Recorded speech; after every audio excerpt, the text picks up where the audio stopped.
Hi everyone, my name is Reagan and I graduated from U of L in 2020. I took Arabic classes from my very first semester of college all the way until I maxed out. So first of all, congratulations for making that awesome choice. You are in a really great department and I hope you stay in it for the long run. So I'm here to talk a little bit about my experience studying abroad. Everyone talks about studying abroad, but at U of L, only 3% of undergraduates will actually end up doing it. So I'm very fortunate that I got to be part of that. You can too if you just take advantage of all the resources available to you. I went to Morocco in the summer of 2019. I stayed in the capital city of Rabat and I lived with a host family. The big misconception about Morocco and about the Middle East in general is that it's all just desert, sand, camels, and that's it. But Morocco is notorious for its diverse geography. So you've also got the city of Casablanca, which is like a little New York City.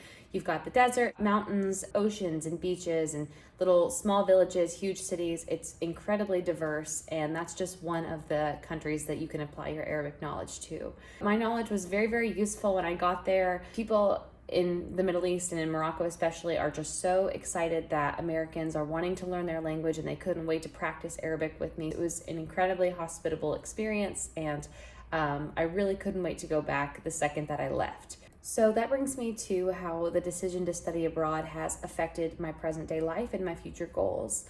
As of right now, I am waiting until January to depart for my Fulbright grant, which is a huge honor. Khaldun can tell you all about it. He's helped produce so many Fulbright scholars from U of L. And essentially my job will be fully funded for a year by the government. I'll go teach English in a city in Morocco and they will pay for my housing, my meals. It's totally provided for a whole year and my whole job is just to teach English. And I couldn't have been in the position to get this grant if I hadn't studied abroad in Morocco during undergrad. That really helped me bolster my application. I knew a lot about the language, the geography, the culture, and the things that I would not have known from sitting just in a classroom. A lot of students who want to study abroad are apprehensive about the cost. And while it's certainly not cheap, there are so many resources and scholarships at U of L that can partially, if not fully, fund your experience. The Arabic department and modern language department helped me find pretty much every penny that I needed to get me over there. So I would start by looking into the Modern Language Fund. Just by taking Arabic, you qualify for this scholarship and they give you up to $5,000. And all you have to do is write why you deserve this scholarship and how you'll use it to go abroad and learn and grow and then come back and contribute to your hometown. So the other big scholarship that a ton of people use through U of L is called World Scholars. I would check with Khaldun about what the specifics are on the amounts they offer, but I think it depends on your interview, on your essay, and where you're going. A third opportunity is called the Gilman Scholar Program. So if you are a Pell Grant recipient through the US government, then you automatically qualify to be a Gilman Scholar. And I want to say all you have to do is submit an essay. And this money is readily available for people that want to use it. They keep this money solely for students like you who are studying languages and can't wait to go abroad. So by applying to all these grants, not only did I have the money to fund my trip in Morocco, but I had leftover money to travel even more once my study abroad ended.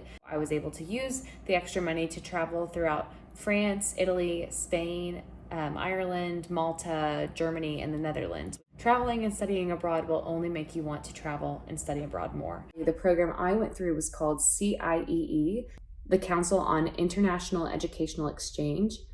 That's an independent entity separate from U of L, but I found it through the U of L Office of Study Abroad.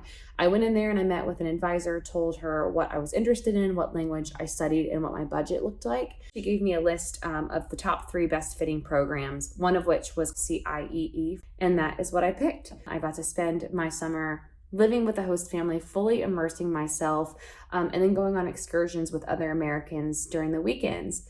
My favorite memories are going to the Blue City, Chefchaouen. They call it the Blue Pearl. Everything is painted blue there, from the tables to the buildings to the mailboxes. Of course, the Sahara Desert. And then just the day-to-day. Speaking with locals, by studying Arabic, you are opening yourself up to a world of just this rich culture that you wouldn't get in Kentucky from sitting in a classroom. So that's kind of my spiel about study abroad. I'm happy to talk to anyone individually if you have any more questions. I'm a huge advocate for undergrads going to study abroad, and I think it's truly the best decision that you can ever make apart from taking Arabic. So you've already made one good choice. That's all I've got. Go Cards and good luck.